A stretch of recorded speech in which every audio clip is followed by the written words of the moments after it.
Hello friends, welcome back. உங்களுக்கு தெரியுமா .NET Core 9 வெர்ஷன்லேருந்து swagger அப்படிங்கிறத கம்ப்ளீட்டாக தூக்கிட்டாங்க. ஸோ ஸ்வாகர் இல்லைன்னா நம்மளால் எப்படி நம்மளோட வெப் ஏபிஐஸ் எல்லாமே டெஸ்ட் பண்ணுறது இல்லையா, கஷ்டம். ஸோ அதோட ஆல்டர்னேட்ஸ் பற்றி தான் இந்த வீடியோவில் பார்க்க போகிறோம். இந்த வீடியோ யூஸ்ஃபுல்லாக இருக்கும். வாங்க வீடியோக்குள்ள போகலாம்.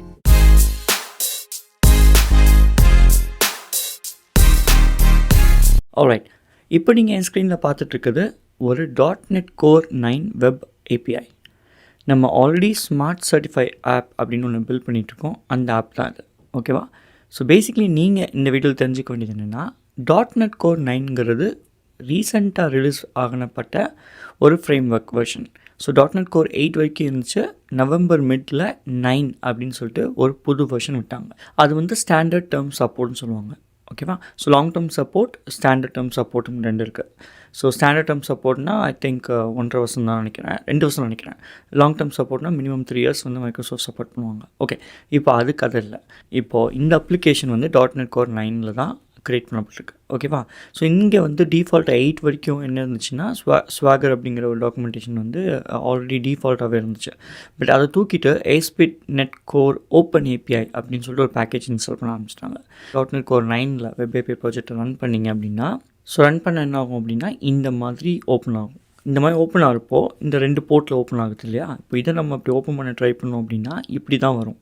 ஸோ இங்கே போய் நீங்கள் ஸ்வாகர் அப்படின்னு அடிச்சு பாருங்கள், ஒன்றுமே வராது, ஒரு சேட் ஃபேஸ் தான் வரும். இதை பேஸ் பண்ணி நம்மளுக்கு தெரியணும் அப்படின்னா ஓப்பன் API/v1.json அப்படின்னு கொடுத்திங்கன்னா நம்ம டாக்குமெண்டேஷன் இந்த மாதிரி ஜேசனில் வரும். பட் இதை வச்சு நம்மளால் ஒன்றும் பெருசாக பண்ண முடியாது இல்லையா? ஸோ நம்ம இதுக்குரிய ஆல்டர்னேட்ஸ் தான் கண்டுபிடிக்க போகிறோம். இதுக்கு 2 ஆல்டர்னேட்ஸ் இருக்குது, ரெண்டுமே யூஸ்ஃபுல்லாக இருக்கும், ரொம்ப சிம்பிளாக இருக்கும். ஸோ இதை என்னென்னு மட்டும் கற்றுக்கலாம். இப்போ நீங்கள் பண்ண வேண்டியது என்னென்னா, இந்த ப்ராஜெக்ட் அதாவது .NET Core 9 ப்ராஜெக்டில் போய் ஃபஸ்ட்டு ஒரு டூல் இருக்குது, NSwag.AspNetCore அப்படின்னு. அந்த பேக்கேஜை நீங்கள் இப்படி காப்பி பண்ணி ரைட் கிளிக் பண்ணி மேனேஜ் நியூ பேக்கேஜ்குள்ளே போய் இந்த பேக்கேஜை நீங்கள் இன்ஸ்டால் பண்ணிடலாம். இன்னொரு பேக்கேஜ் இருக்குது, இன்னொரு பேக்கேஜ் பேர் Scalar.AspNetCore. இந்த ரெண்டுமே ரெண்டில் எதுவும் நான் யூஸ் பண்ணலாம். நான் ரெண்டுமே உங்களுக்கு காமிக்கிறேன், ரெண்டுமே எப்படி இருக்கும் அப்படின்னு. பட் ரெண்டில் எதுவும் நான் யூஸ் பண்ணலாம். Okay, as of this recording January 2025 இந்த 2 தான் இதோட லேட்டஸ்ட் வெர்ஷன். ஓகே, இப்போ நம்ம என்ன பண்ணியிருக்கோம், இங்கே 2 பேக்கேஜ் இன்ஸ்டால் பண்ணியிருக்கோம், அதாவது யூஸ் பண்ணியிருக்கோம் இல்லையா? இதை நீங்கள் எப்படி இந்த மாதிரி போட்டு கூட நீங்கள் Ctrl+Shift+B கொடுத்தீங்கன்னா பில்ட் ஆகும். இல்லைனா மேனுவலாக நீங்கள் இதை காப்பி பண்ணி மேனேஜ் நியூ பேக்கேஜில் போய் பேக்கேஜ் இன்ஸ்டால் பண்ணலாம். பட் இது இன்ஸ்டால் பண்ணதுக்கப்புறம் இதை கான்ஃபிகர் பண்ணணும். ஸோ கான்ஃபிகர் பண்ணுறதுக்கு என்ன பண்ணணும்னா, இந்த மேப் ஓப்பன் ஏபிஐ, அதாவது இங்கே மிடில்வேர் இருக்குது இல்லையா, இதுதான் மிடில்வேர்ஸ். இந்த மிடில்வேரில் டிஃபால்ட்டாக இந்த மிடில்வேர் எனேபிள் ஆகிருக்கு. இதுதான் இந்த ஸ்வாகருக்கு பதிலாக டிஃபால்ட்டாக மைக்ரோசாஃப்ட் கொடுக்கக்கூடிய ஓப்பன் ஏபிஐ. ஸோ இந்த டாக்குமெண்டேஷனுக்கு பதிலாக நம்ம இங்கே என்ன பண்ணுறோம், மேப் ஸ்கேலார் ஏபிஐ ரெஃபரன்ஸ் அப்படின்னு கொடுத்து சில ஆப்ஷன்ஸை பாஸ் பண்ணுறோம். ஸோ இது ஸ்கேலார்க்குரிய பேக்கேஜுக்கு, இது இந்த NSwag அப்படின்னு சொல்லி அதுக்குரிய பேக்கேஜுக்கு. ஸோ இந்த ரெண்டுமே நம்ம போட்டிருக்கோம். இந்த ரெண்டில் நீங்கள் எதுவும் யூஸ் பண்ணலாம், திருப்பி சொல்கிறேன், ரெண்டுமே யூஸ் பண்ணலாம் அவசியம் இல்லை. இப்போ நான் ரெண்டுமே யூஸ் பண்ணி ரெண்டுமே எப்படி இருக்குன்னு காட்ட போகிறேன். இந்த இதை பண்ணிட்டோம் அப்படின்னா இப்போ நீங்கள் ரன் பண்ணுங்கள், ஸ்வாகர்னு அடித்தா என்ன வரும்னு காமிக்கிறேன், ஓகேவா? ஸோ நம்ம என்ன பண்ணுறோம், இங்கே போய் நம்ம ஃபஸ்ட்டு Scalar/v1 அப்படின்னு அடிச்சோம்னா இந்த மாதிரி ஒரு நைஸ் டாக்குமெண்டேஷன் வந்துடுச்சு. ஸோ நம்மளோட எண்ட் பாயிண்ட்ஸ் எல்லாமே இங்கே காமிக்குது, நம்மளால் இங்கே டெஸ்ட் பண்ண முடியும். இங்கே டேட்டா வரும், இங்கே பாருங்கள் டெஸ்ட் ஆகிட்டுருக்கு, டேட்டா வந்துடுச்சு. ஸோ இது ஸ்கேலார் யூஸ் பண்ணுறது. ஸ்கேலர்னால் இந்த வெர்ஷன், ஓகேவா? இதனால் வரக்கூடிய ஒரு இது. ஸோ இதில் நிறைய தீம்ஸ் இருக்குது. நீங்கள் இந்த தீம்ஸை மாற்றி பார்த்து எது நல்லா இருக்குன்னு பாருங்கள்.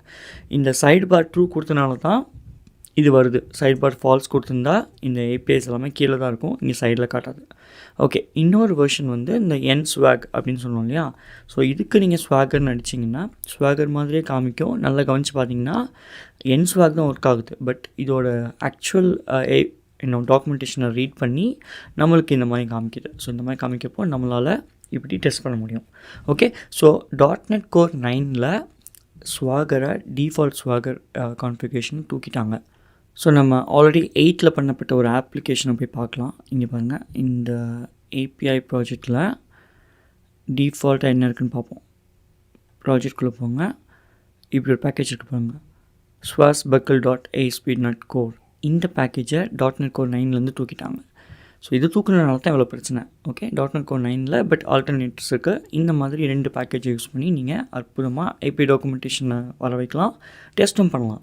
ஸோ .NET Core 9ல் ஏதாவது வித்தியாசமாக இருந்து உங்களுக்கு தெரியல அப்படின்னா கமெண்ட் செக்ஷனில் வந்து கமெண்ட் பண்ணுங்கள். கண்டுபிடிச்ச ஆன்சரை கண்டுபிடிச்சோம், அதுக்குரிய ஆன்சரை கண்டுபிடிச்சி வீடியோவாக போட்டுடலாம். ஸோ இந்த வீடியோ பிடிச்சிருந்துச்சுன்னா மறக்காமல் அந்த லைக் பட்டனை தட்டி விட்டுருங்க. சப்ஸ்கிரைப் பண்ணுங்கள் சேனலுக்கு.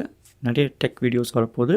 2025 கெரியரில் ஒரு பெரிய அச்சீவ்மெண்ட் பண்ணுறதுக்கு உதவியாக இருக்க போகுது இந்த சேனல். ஸோ மறக்காமல் சப்ஸ்கிரைப் பண்ணுங்கள், ஃப்ரெண்ட்ஸ் கூட ஷேர் பண்ணுங்கள். அப்புறம் ஸ்டே டியூன். உங்களை அடுத்த வீடியோவில் நான் பார்க்குறேன். பாய். இந்த வீடியோ உங்களுக்கு பிடிச்சிருந்துச்சுன்னா லைக் பண்ணுங்கள், கமெண்ட் பண்ணுங்கள், சப்ஸ்கிரைப் பண்ணுங்கள். மறக்காமல் அந்த பெல் ஐக்கானையும் அமைக்கிடுங்க. அப்போ தான் நான் பண்ணுற எல்லா வீடியோவும் உங்களுக்கு வந்து சேரும். நன்றி. நான் மீண்டும் உங்களை வேறு வீடியோவில் சந்திக்கிறேன்.